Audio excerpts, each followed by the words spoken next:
I just want to explain that a little bit more. If I squeeze my hand really tight, like a wave, it nudge out, at least 20 seconds, we're all used to that now. It's a drop.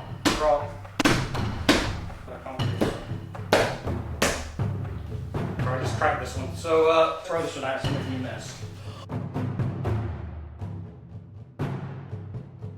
Aketaba, the bamboo, beater, knuckles, and then also the fingertip, used muscle and bone.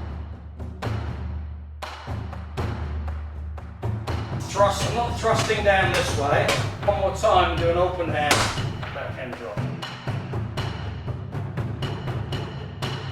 How we deliver maximum shock through this technique.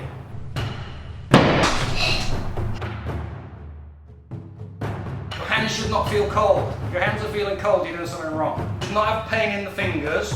The next day there should be no bruising on the hands. Your hands will feel like they're on fire. For a couple of weeks you'll go, my hand got thicker. Someone will shake your hand and they'll go, oh, your hand feels different.